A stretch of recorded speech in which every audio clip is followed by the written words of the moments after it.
सभी को नमस्कार। एक बार फिर से आप सभी का मैं अपने इस चैनल पर स्वागत करता हूं।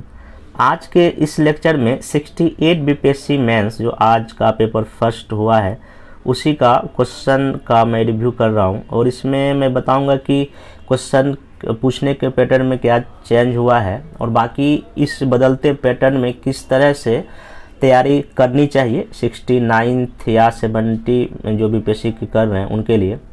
अब बाकी इसका जो कंप्लीट मॉडल आंसर आज या कल शेयर कर दूंगा। अभी मॉडल आंसर तैयार हो रहा है तो उसके थोड़ा सा वेट कर लें। बाकी आज एक थोड़ा सा रिव्यू डाल देता हूं इसमें कि क्या क्या कैसे कैसे इसमें क्वेश्चन पूछा है और किस तरह से इसमें आंसर हमको लिखना चाहिए। तो पहला आपको सामने पेपर दिख रहा होगा, ये 3 घंटे का पेपर था, 300 मार्क्स का था और ये स्टूडेंट कॉपी है। इस बार जो बीपीएससी जो एग्ज़ाम मेंस का ले रही है तो इसमें चेंज ये हुआ कि जो आपका आंसर बुकलेट है, आंसर बुकलेट में ही ये सारे क्वेश्चन वहाँ लिखे थे, ठीक ना। जैसे कि यूपीएससी एग्जाम लेती है, यूपीएससी में क्या होता है कि आंसर बुकलेट में ही क्वेश्चन होता है। इस बार BPSC same to same UPSC के पैटर्न पे चलते हुए आंसर बुकलेट में ही क्वेश्चन था और वहाँ स्पेस दिया हुआ था। तो ध्यान से सुन लीजिए, जो शॉर्ट आंसर था, जैसे कि ये जो पहला शॉर्ट आंसर है तो पहले पेज में क्वेश्चन लिख दिया गया, ठीक ना। उसके बाद आपको 2 पेज दिया गया इस आंसर को लिखने के लिए। एक तो ऐसा ये पूरा पेज समझिए, एक पेज ये हो गया और दूसरा ये पेज, ऐसा 2 पेज जो है ना शॉर्ट क्वेश्चन के लिए दिया था, स्पेस जहां आप लिख सकते हैं। फिर जो ये जो लॉन्ग क्वेश्चन है, लॉन्ग क्वेश्चन भी ऊपर में पेज में क्वेश्चन लिखा था, ये दोनों क्वेश्चन लिखा हुआ था, ये दोनों क्वेश्चन लिखा हुआ था, ठीक, साथ ही में। उसके बाद जो है ना यहाँ पे आपको एक स्पेस दिया हुआ था टिक करने का, कौन सा आप टिक कर सकते हैं, तो कौन सा आप क्वेश्चन सॉल्व करना चाहते वो टिक करना था, ठीक।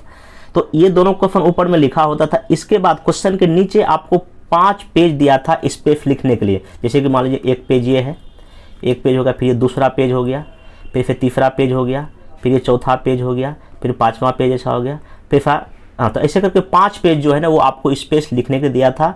तो ध्यान सुन लीजिए, अब जो भी प्रैक्टिस करें आगे 69th के लिए वो ये मान के चलें कि शॉर्ट जो क्वेश्चन है उसमें आपको 2 पेज स्पेस मिलता है लिखने के लिए और लॉन्ग में 5 मिलता है। इसी में आपको आंसर को जो प्रैक्टिस करना है। पहली बात तो ये बदलाव, जो पहला बदलाव ये हुआ, इस पे आपको ध्यान रखना चाहिए। उसके बाद जो इस बार जो क्वेश्चन जो पूछा सेक्शन ए में, जिसमें कि आपका हिस्ट्री रहता है, इसमें पहला क्वेश्चन जो है शॉर्ट आंसर पूछा है, इसमें 5 पूछा है, ए बी सी डी और ई, और इसमें पहले में 8 नंबर 8, फिर 2 में लास्ट में 7 नंबर का क्वेश्चन पूछा है। अब यहाँ पे लिखा हुआ है कि शॉर्ट नोट लिखना है। तो मैं पहले भी इसके पहले जब वीडियो बनाता था 68 के लिए शॉर्ट आंसर का, तो मैं इसमें बार बार बोलता था आपको प्रैक्टिस करके किसी भी शॉर्ट आंसर को 60 वर्ड में भी लिख सकते हैं, 70 वर्ड में भी लिख सकते हैं, 80 वर्ड में भी लिख सकते हैं। आज वही देखिए यहाँ काम आ गया कि इसमें आपको 60 वर्ड, 70 वर्ड, 80 वर्ड ही लिखना था। जैसे कि यही क्वेश्चन है आपका 8 नंबर का है। अगर आप इसमें पहले क्वेश्चन में अगर मान लीजिए 70 या 80 वर्ड लिखते हैं मोटा मोटी, तो फिर भी जो है आप कम से कम इसमें 400 वर्ड लिख लेंगे। तो मेरे ख्याल से ये जो शॉर्ट आंसर है इसमें अब आपको 8 जो नंबर जिसमें पूछता है उसमें आप मैक्सिमम 80 वर्ड जाइए, यहाँ भी 80 वर्ड लिखिए, यहाँ भी 80 वर्ड और यहाँ 70 और 70 वर्ड लिख लीजिए। सिंपल, जितना क्वेश्चन जितना मार्क है उसमें 10 से गुना कर दीजिए, उतना वर्ड आप लिखिए, क्योंकि ज़्यादा अगर आप लिखेंगे ना आपके पास टाइम नहीं बचेगा। अगर कोई चाहेगा ना इसमें हम 2 पेज पूरा अगर इसमें 150 वर्ड लिख देंगे, बाकी आपका क्वेश्चन छूटना तय है। और इस बार का क्वेश्चन इतना लेंदी है, मेनली है टाइम मैनेजमेंट का ही खेला। जो टाइम के साथ खेल गया उसका ये पेपर आराम से इजीली निकल जाए, क्योंकि मेनली है कंटेंट के साथ क्वेश्चन को अटेम्प्ट करना। और 80 वर्ड में अगर ये पूछा है कि भारत सरकार अधिनियम 1858 का, सिंपल आपको इसमें ये थोड़ा सा ना फ्लो चार्ट में ही कि इसका क्या बैकग्राउंड था इस एक्ट का आने का, सिंपल सा लिखते कि जो 1857 की क्रांति के बाद जिस तरह से भारतीयों ने एक बड़ा विद्रोह किया उसी के पृष्ठभूमि में आया। फिर इसमें जो मेनली बदलाव हुआ, वायसराय का पद आया, सचिव का पद आया और भी सेना जो परिवर्तन हुआ, ऐसे करके आपको 5 लाइन निकालना था और उसको 80 वर्ड में आंसर को खत्म कर देना था। दूसरा बिरसा मुंडा का जहां अगर 80 वर्ड में अगर लिखने दे, सिंपल आपको बिरसा मुंडा दिखाना था, दिखा देते ईयर कब से कब हुआ, स्थान लिख देते रांची के आसपास, फिर इसका शॉर्ट में उसी में बताते कारण क्या है, 1 2 कारण 3 कारण लिख देते, फिर उसका परिणाम क्या हुआ, बस यही आपको इसमें करना था, वही भी फ्लो चार्ट में। इसके पहले वाला मैं वीडियो शॉर्ट आंसर का बनाया है, उसमें जाके देख लीजिए मैं कैसे शॉर्ट में चीज़ें लिखने सिखाया था। बाकी जहाँ तक नील विद्रोह की बात है तो इसमें बस वही कि इसका स्थान लिखना था, स्थान कहाँ हुआ, ईयर लिखना था कहाँ हुआ, फिर इसमें मेन गतिविधियाँ क्या हुआ, इसमें जो बुद्धिजीवी वर्ग की क्या भूमिका रही, कैसे कई सारे जो नील विद्रोह का चर्चा आपको कई सारे साहित्य में मिलता है, तो आपको वर्णन करके छोड़ देना था। बाकी पटना कलम चित्रकला इसका मेनली आपको मैंने फीचर या विशेषता में जाना था। सिंपल ये लिखते कि कब इसका स्टार्टिंग कब से, और सिंपल लिखते मुगल काल के अवसान के बाद, ठीक ना। फिर इसका स्थान लिख देते, इसमें क्या इसका विशेषता में पहला कि चित्र कहाँ बनाए जाते थे, इसमें कौन कौन से विषय वस्तु थे। बस यही आपको ना शॉर्ट में फ्लो चार्ट के जरिए इस ऐसे आंसर को, शॉर्ट आंसर को आप पैराग्राफ फॉर्म में नहीं लिख सकते हैं, आपको यहाँ पे फ्लो चार्ट का यूज करना ही पड़ेगा क्योंकि टाइम बहुत कम मिलता है। बाकी ये जो क्वेश्चन है, प्राचीन काल में पूर्वी भारत में जो गुफा विकास हुआ है, इसमें पूर्वी मतलब बिहार, बंगाल या और भी मेघालय के आसपास जो भी गुफा बना है उसमें आपको डिस्कस करना था। सिंपल यहाँ पे लिखते कि प्राचीन काल में जो गुहा विहार क्यों बना था। ऑब्वियस सी बात है, जो आजीवक संप्रदाय के लोग थे, जो बौद्ध धर्म के जो लोग थे, जैन धर्म के लोग थे, उनके रहने के लिए निवास था। अब कहाँ बिहार में भी कुछ एग्जाम्पल नागार्जुन की पहाड़ी, बराबर की पहाड़ी का दे सकते थे, फिर आप एक दो बंगाल का दे सकते थे, अगर एक दो मेघालय का याद है आपको एग्जाम्पल दे सकते थे। बाकी ये किससे बना है, ऑब्वियस सी बात है, सारे को पहाड़ या चट्टान को काट के गुफा बनाया गया है, कहीं कहीं चैत्य भी बनाया गया है। तो यही आपको ना 80-70 वर्ड में आपको इसको डिस्कस कर देना था। तो अब देखिए ये जो क्वेश्चन पूछा गया है, अब ये ऐसा नहीं कि अगर से आप मेंस की ही तैयारी करें तो इस टॉपिक को कवर कर सकते हैं। इस टॉपिक को कवर जब आप पीटी की तैयारी करें तो पीटी के साथ साथ भी मेंस की तैयारी आप कर सकते हैं। मैं बार बार बोलता हूं कि पीटी मेंस अब अलग अलग नहीं है। अब यूपीएससी में यही होता है कि पहले दोनों को साथ साथ तैयारी करना पड़ता है, पीटी एंड में दोनों पैरेलल चलता है। यहाँ भी आपका वही अप्रोच करना पड़ेगा। अगर पीटी की तैयारी अगर आप कर रहे हैं, ऑब्वियस सी बात है आप ये पढ़े होंगे, ये पढ़े होंगे, ये पढ़े होंगे और ये पढ़े, और यहाँ वहाँ 70-80 वर्ड में यहाँ लिखना ही लिखना था। अब ये फोकस करना है, जब भी कभी हिस्ट्री या कोई भी करंट अफेयर्स या पॉलिटिक्स कुछ भी पढ़े तो हर एक टॉपिक में ये फोकस, इसको हम शॉर्ट आंसर ये आ सकता है। जैसे मान लीजिए कि आर्टिकल 21 पूछ देगा, तो अब आर्टिकल 21 में आपको 80 वर्ड लिखने का मतलब कैपेसिटी होना चाहिए, ठीक ना। तो अब जब भी कभी पढ़े, मैं फिर बोलता हूँ चाहे हिस्ट्री, पॉलिटी, ज्योग्राफी कुछ भी थिंग पढ़े, चाहे बिहार इस पर कुछ भी पढ़े, आपको हर एक टॉपिक में ये सोचा कि यहाँ शॉर्ट क्वेश्चन यहाँ से एराइज हो सकता है। इस बार मैंने नील विद्रोह पूछा, अगले बार कुछ और पूछ सकता है, ठीक ना। अगले बार जो है आपका ताना भगत दे देगा, यहाँ बिरसा मुंडा पूछा, इस बार कोई और विद्रोह दे देगा। 1858 का अधिनियम दिया, अगला 1935 का दे देगा। तो भारत अधिनियम 1935 में जो मेन प्रावधान है उसको आपको 80 वर्ड में लिखने आना चाहिएगा। और ये कैसे, इसका देखिए, इसका लिए स्पेशल तैयारी नहीं करना। आप जब पीटी की तैयारी अभी करेंगे तो आप काफ़ी गहन अध्ययन करेंगे कि हाँ अगर ये शॉर्ट आंसर पूछ जाएगा तो हमको यहाँ पे उसको लिख सकते हैं। बाकी लगभग आपको मेरा सलाह ये होगा कि 69 जो दे रहे हैं उनके लिए एग्जाम से पहले कम से कम जो है ना 300 शॉर्ट आंसर लिखने का प्रैक्टिस करेंगे। जितना प्रैक्टिस करेंगे उतना आप परफेक्ट होंगे, क्योंकि इस बार खेला सिर्फ प्रैक्टिस का है। जो प्रैक्टिस करके गया उसका एग्जाम भी अच्छे से टाइम से हैंडल हो गया, बाकी जो प्रैक्टिस करके नहीं गए थे उनका वहाँ क्वेश्चन भी छूट गया है। तो इसलिए तो शॉर्ट आंसर के लिए बस रणनीति जहाँ तक मेरा जो समझ कहता है कि आपको जब पीटी की तैयारी करें उसी के साथ आप शॉर्ट आंसर भी तैयार करते जाएँ, खासकर हिस्ट्री का और जो भी टॉपिक है। ये हो गया इसमें शॉर्ट आंसर। और हर एक शॉर्ट आंसर को जो है ना आप 70 से लेकर 80 वर्ड से अधिक आप नहीं लिख।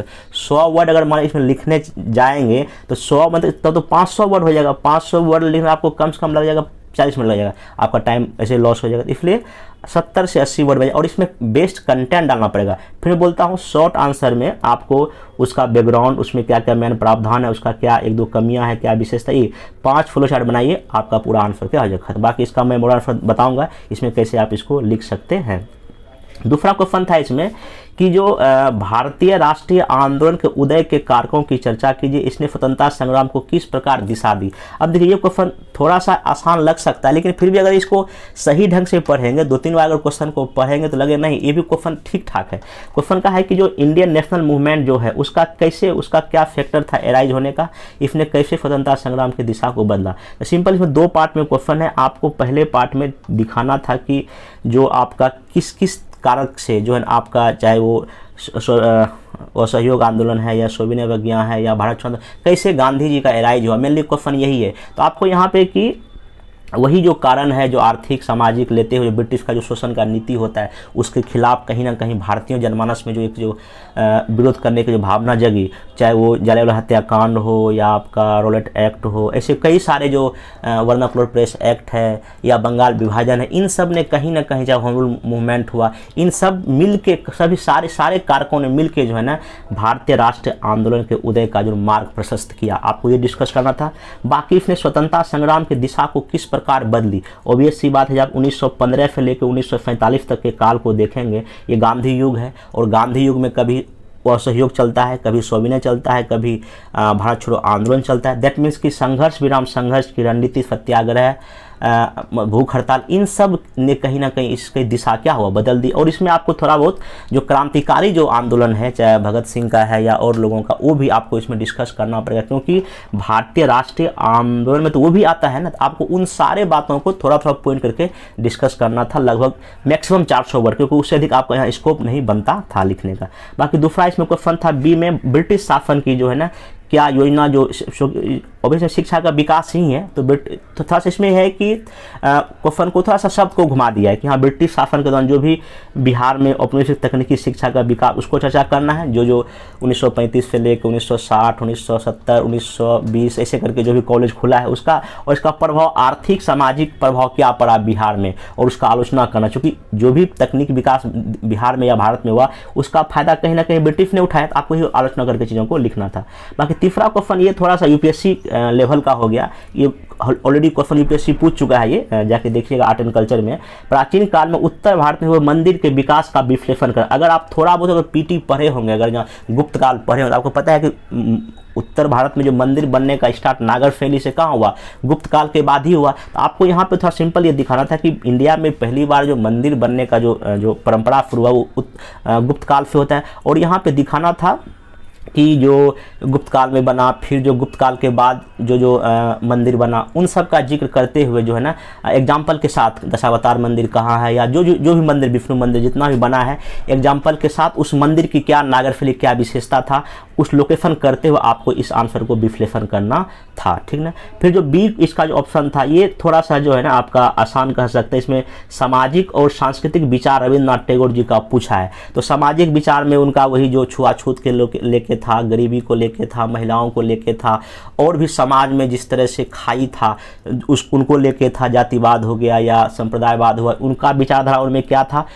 कुछ उनका स्टेटमेंट लिखना था। बाकी सांस्कृतिक विचारधारा, उनका देशभक्ति उनका क्या था, राष्ट्रवाद, उनका मानवतावाद क्या था, इन सब चीज़ों को आप कल्चर में, उनका जो साहित्य में कुछ जो किताब उताब लिखे उनको करते हुए आप जो है ना इनके विचारों को वर्णन कर सकते हो। बात थोड़ा सा उसमें एक पैराग्राफ में कि हाँ वर्तमान इनकी जो भी विचारधारा है अभी वर्तमान इसका क्या यूज है, आप ये लिख सकते थे, ठीक ना। बाकी ये जो क्वेश्चन है लॉन्ग आंसर क्वेश्चन, दो में दूसरा और तीसरा अगर देखेंगे तो पहला क्वेश्चन तो ठीक है, ये तो कहीं ना कहीं लिख लेगा, और ये भी तीसरा क्वेश्चन भी अगर आपको अगर ये नहीं आता है, मान लीजिए क्योंकि ये गुप्त काल का कहीं ना कहीं कला हो गया, तो अगर आप ये नहीं लिख सकते तो ये तो आप आराम से लिख ही सकते हैं, क्योंकि ये तो कहीं ना कहीं टॉपिक रहता है कि नहीं मेंस में करके जाना चाहते। ये तो आपका हिस्ट्री में ज़्यादा जो है ना उलटफेर नहीं है। हाँ कुछ जैसे यहाँ 5 क्वेश्चन पूछ दिया, ये थोड़ा सा जो ना नया है। बाकी एक क्वेश्चन ये नील विद्रोह नया है, हालांकि पीटी में इसको लोग पढ़ के जाता है, इसमें विशेष कोई दिक्कत नहीं हुआ होगा।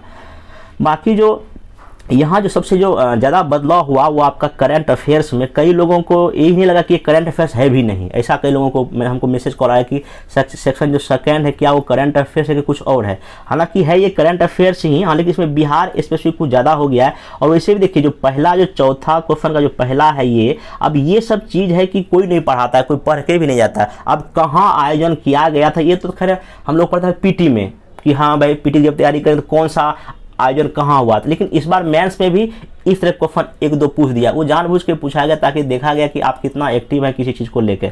बाकी इनका उद्देश्य, अब वैसे भी देखिए जो स्काउट है, अगर आप थोड़ा बहुत अगर अनुमान लगा कि इसका अगर जो मतलब कहाँ आयोजन हुआ, अगर ये नहीं लिख सकते मान लीजिए, लेकिन फिर भी तो आप इसका उद्देश्य मोटा मोटी हाँ कहीं ना कहीं अगर स्काउट गाइड है तो कहीं ना कहीं देशभक्ति की भावना या सारे लोगों को जागरूक करने का स्कूल लेवल पर सब चीज़ होता है, तो आप ऐसे थोड़ा बहुत इसको मिला के लिख सकते। हाँ लेकिन ये क्वेश्चन जो है ना मोस्टली मतलब जितने भी एग्जाम दे रहे होंगे उनको नहीं ही पढ़ के गए होंगे। बाकी बी नंबर का जो क्वेश्चन यहाँ भी देखिए ऑब्वियसली बात है, जो एसडीजी गोल है उसमें 17 गोल है। अब 17 गोल को याद रखना तो बहुत मुश्किल है। आदमी स्टार्टिंग का 5 याद करता है कि हाँ भाई पहले गरीबी है, भुखमरी है, जल है, लेकिन ये अंतिम 6 कैसे कोई याद रखेगा। हाँ अगर नहीं भी याद है मान लीजिए मोटा मोटी, तो आप ये हाँ ये SDG गोल क्या है, बाकी जितना ही आपको नॉलेज उसी को लगभग 50-60 वर्ड तो कुछ ना कुछ तो इसमें लिख ही सकते हैं। हाँ लिखने से तो नंबर नहीं देगा, 1-2 नंबर तो कम कम दे ही देगा। तो अब ये दोनों क्वेश्चन ऐसा है जो कि आपके मतलब कि लोग इसको मोस्टली नहीं पढ़ के जाता है और ये कोई नहीं पढ़ के गया होगा। अब ऐसे क्वेश्चन से कट ऑफ डिसाइड तो होगा नहीं मेरे ख्याल से। हाँ बाकी जो पढ़ के गए होंगे उनके लिए अच्छी बात है। बाकी CDE जो आंसर है ये इसमें कोई ज़्यादा विशेष दिक्कत नहीं। ये जो ये तीनों क्वेश्चन आपका जो है ना बजट और सर्वे से है। मैं जब इसके पहले कुछ दिन पहले बिहार सरकार का पूरा बजट और सर्वे कराया हूँ, एक वीडियो में पूरा कंप्लीट वीडियो बनाया हूँ जिसमें कि मैं पूरा अच्छे बताया था कि जो E-गवर्नेंस बिहार में जो है अभी E-गवर्नेंस के क्षेत्र में बिहार सरकार क्या क्या स्टेप उठा रही है। देखिए जाके वीडियो, बिहार का आर्थिक सर्वे में एक ही पेज में फ्लो चार्ट में बताया था कि चाहे वो RTPS हो या RTI का अधिकार हो या इन सब अधिकार में कहीं ना कहीं कैसे E-गवर्नेंस का यूज हो रहा है, तो वही आपको यहाँ पे डिस्कस करना था। आराम से इसको 70 वर्ड में आप इसको खींच सकते थे, कोई दिक्कत इसमें नहीं है। बाकी बिहार में सौर ऊर्जा के उत्पादन क्या सरकार प्रयास कर रही है, तो आप PT में थोड़ा बहुत पढ़े होंगे चीज़, जैसे कि अभी जितना भी बिहार का सरकारी भवन है सब जगह सोलर प्लेट लग रहा है, जितना भी स्कूल है, जितना या दरभंगा में, सुपौल में सोलर प्लेटिंग प्लांट लग रहा है, और भी कई जगह लगने की बात हो रही है। और बाकी कितना उसमें अभी सरकार एग्जैक्ट उत्पादन कर रही है वो कुछ अगर डेटा होता तो आप इसको आराम से लिख के वहाँ से निकल सकते थे। बाकी क्वेश्चन तो आत्म भारत 7 निश्चय योजना, उसमें जो 7 जो स्कीम है उसका जो 7 जो एलिमेंट है उसी 7 एलिमेंट को ऐसे लिख के थोड़ा सा कि पहला में जो युवाओं को लेके है, महिलाओं को लेके है, स्वास्थ्य को लेके है, या गाँव को लेके है, शहर को लेके है, या सभी को स्वास्थ्य जो भी, तो उसका मेन जो उसका एलिमेंट है उसमें जो 1-2 सरकार ने क्या क्या प्रयास किया, जैसे युवाओं के लिए है ITI कॉलेज है या पॉलिटेक्निक, ये लिख के आप आराम से इसको निकाल सकते हैं। बाकी 1-2 आलोचना की हाँ ये जो सरकार का प्रयास बेहतर है, लेकिन हाँ बिहार कई मानकों पर अभी पीछे है, तो इसमें और भी प्रयास किए जाने की क्या है आवश्यकता, भी बिहार का मानव विकास होगा। बस इसको एक लाइन में आप इसको खत्म कर सकते थे। इसमें जो करंट में अब यहाँ पे कई लोगों का ये है कि इसमें कोई भी IR या क्यों नहीं पूछा, या कोई और इंटरनेशनल का कोई चीज़ क्यों नहीं पूछा। इसमें 1-2 इंटरनेशनल का होना चाहिए था, जैसे कि अब यहीं पे क्वेश्चन अब जो हो गया था उसमें आप हम लोग कुछ कह नहीं सकते हैं, वो तो आयोग के क्षेत्राधिकार में क्या पूछे ना पूछे, लेकिन हाँ इसमें 1-2 IR का क्वेश्चन इसमें होना चाहिए था शॉर्ट आंसर में, जैसा कि हम लोग उम्मीद कर रहे थे।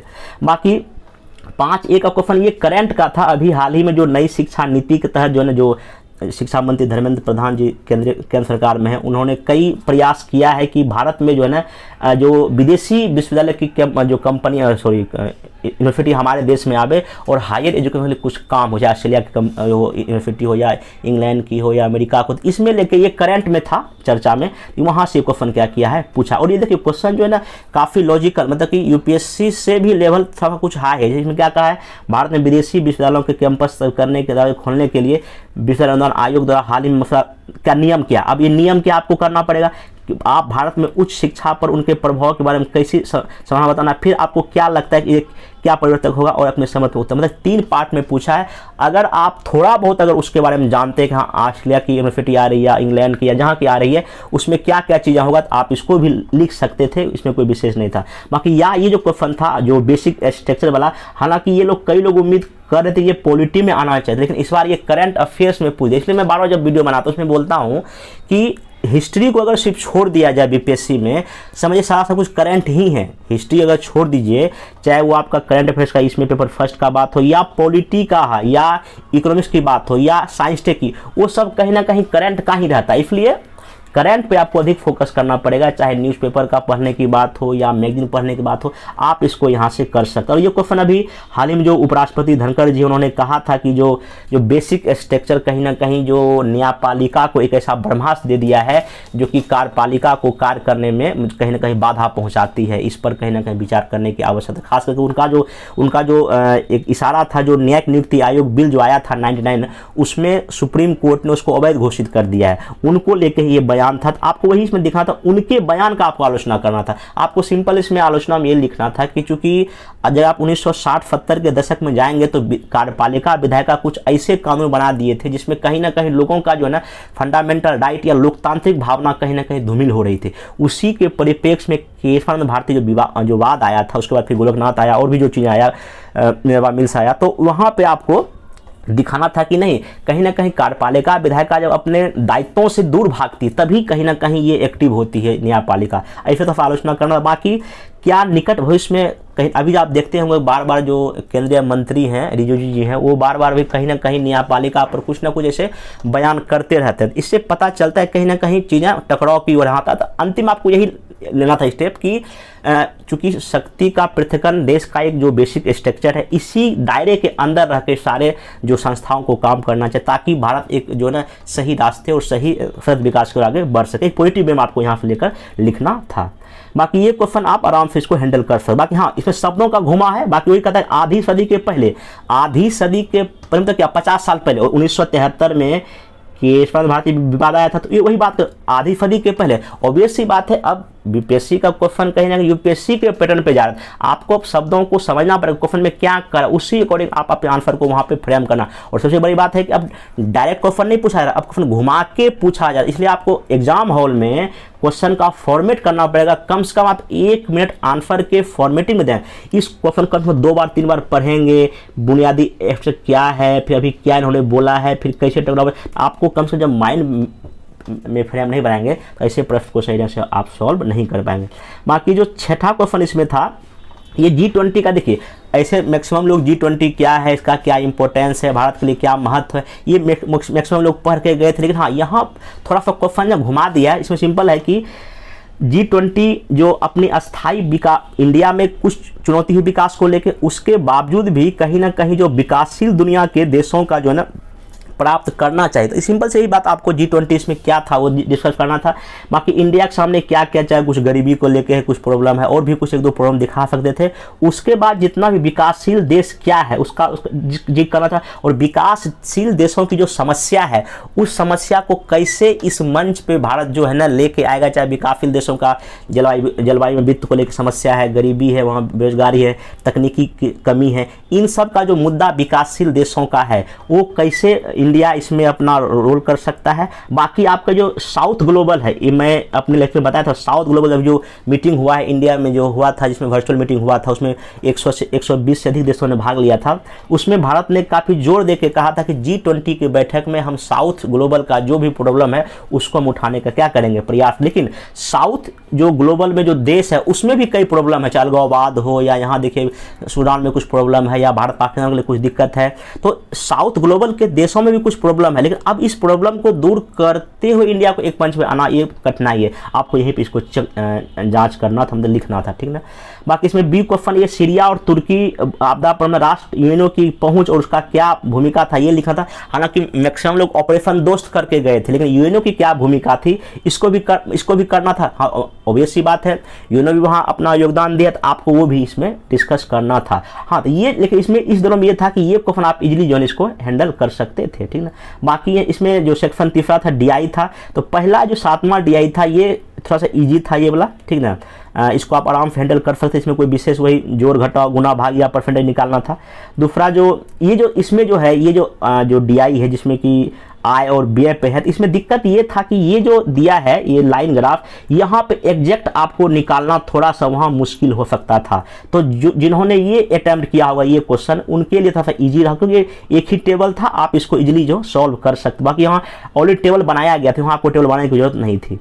दूसरा जो 8वां क्वेश्चन था ये आसान था कंपेयर टू इसका जो सेकंड पार्ट का, इसमें आराम से जो है ना आपका 2 वर्ष दिया था, इसमें B1 B2 कंपनी था। बाकी और यहाँ पे देखिए डेटा एग्जैक्ट है दिया गया था, तो आप इसको लेके इन सारे प्रश्नों को इजीली सॉल्व कर सकते थे। बाकी इसका ये जो है ये भी था इजी, लेकिन इसमें थोड़ा सा आपको कुछ और इसमें टाइम टेकन लग सकता था, लेकिन हाँ ये वाला उसमें आपको टाइम टेकन नहीं लगता। तो ये था पूरा। अब देखिए इसमें अंतिम मेरा जो सलाह रहेगा इसमें यही कि अब जब भी आप पढ़ें तो करंट अफेयर चाहे वो क्या कहते हैं डेली न्यूज़पेपर हो उस पर फोकस करें, आपको डेली न्यूज बहुत काम देगा PT और मैथ दोनों में। उसका मंथली मैगजीन जो है ना कम से कम 1 या 2 जरूर पढ़ें, जिसमें कि एक आप लोग दृष्टि IAS का तो जरूर पढ़ें। दृष्टि IAS के मैगजीन से अगर करंट अफेयर देखिएगा, जो चाहे ये मैं पिक्चर खींच के भेज दूंगा अपने टेलीग्राम चैनल पे, जो ये क्वेश्चन है ये विश्वविद्यालय वाला क्वेश्चन है, ये डायरेक्टली आपका जो है क्या कहते हैं दृष्टि के मैगजीन में दिया हुआ ये क्वेश्चन। फिर ये जो बेसिक एक्स्ट्रा का क्वेश्चन ये दृष्टि के मैगजीन में दिया हुआ है। फिर आपका जो ये G20 का भी इस तरह से अच्छे से काफ़ी लिख के दिया हुआ एक उसका आर्टिकल दृष्टि मैगजीन में आया था। अब बाकी ये भी दृष्टि में आपको दिया हुआ, तो मैं जिसको बाकी और भी मैगजीन में होगा, लेकिन ये दृष्टि मैगजीन में आपको इसको काफ़ी अच्छे से कवर किया गया था। तो मेरा सलाह होगा, एक जो है ना करंट अफेयर्स में दृष्टि मैगजीन जो मंथली आती है वो आपको पढ़ना ही चाहिए।